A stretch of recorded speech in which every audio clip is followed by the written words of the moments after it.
বিশ্বব্যাপী এখন সবচেয়ে আলোচিত প্রশ্ন একটাই, আয়াতুল্লাহ আলী খামেনি আদৌ মারা গেছেন নাকি এখনো বেঁচে আছেন?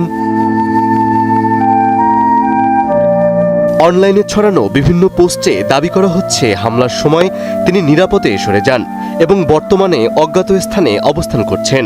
এসব দাবিকে কেন্দ্র করেই তৈরি হয়েছে ব্যাপক বিভ্রান্তি।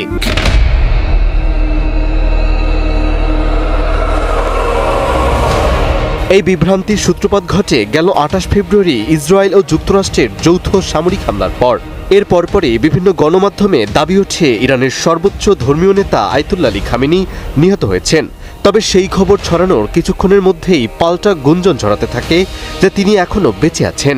এরপর এই গুঞ্জন আরও জোরালো হয় সামাজিক যোগাযোগ মাধ্যমে ছড়িয়ে পড়া কিছু ছবিকে কেন্দ্র করে। তাতে দেখা যায় খামেনি এখনও জীবিত আছেন এবং তিনি বর্তমানে সাহারা মরুভূমিতে অবস্থান করছেন। এই ছবির পাশাপাশি আরও কিছু পরিস্থিতি এই গুঞ্জনের মাত্রাকে বাড়িয়ে দিয়েছে। ইসলামী রীতি অনুযায়ী দ্রুত দাফনের নিয়ম থাকলেও খামেনির জানাজা বা দাফন নিয়ে এখনও দৃশ্যমান কোনো আয়োজন সামনে আসেনি। এছাড়াও ওই দিনের হামলার পর ইরানের পররাষ্ট্র মন্ত্রণালয়ের প্রাথমিক বিবৃতি নিয়ে সন্দেহ তৈরি হয়েছে। সেখানে বলা হয়েছিল খামেনি সুস্থ ও নিরাপদে আছেন এবং তাকে গোপন স্থানে সরিয়ে নেওয়া হয়েছে। যদিও পরবর্তীতে এই বক্তব্য সংশোধন করা হয়েছিল, তবে প্রথম ওই বিবৃতিটি নিয়ে মানুষের মনে প্রশ্ন তৈরি হয়েছে। তবে ফ্যাক্ট চেকিংয়ে সব দাবির কোনো ভিত্তি পাওয়া যায়নি। সাহারা মরুভূমিতে অবস্থানের দাবিতে যে ছবিটি ছড়ানো হয়েছে তা বর্তমান সময়ের নয়।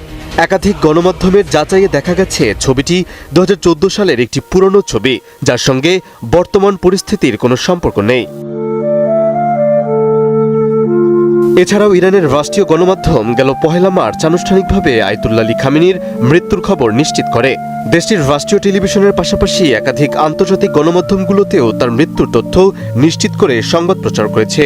একই সঙ্গে সরকারিভাবে দেশটিতে ৭ দিনের ছুটি এবং ৪০ দিনের রাষ্ট্রীয় শোক ঘোষণা করা হয়। সব মিলিয়ে শুরুতে গুঞ্জন যতটাই জোরালো হোক না কেন, বিভিন্ন ফ্যাক্ট চেকিং এবং গণমাধ্যমের যাচাই করা তথ্য বলছে আয়াতুল্লাহ আলী খামেনি ওই হামলায় নিহত হয়েছেন।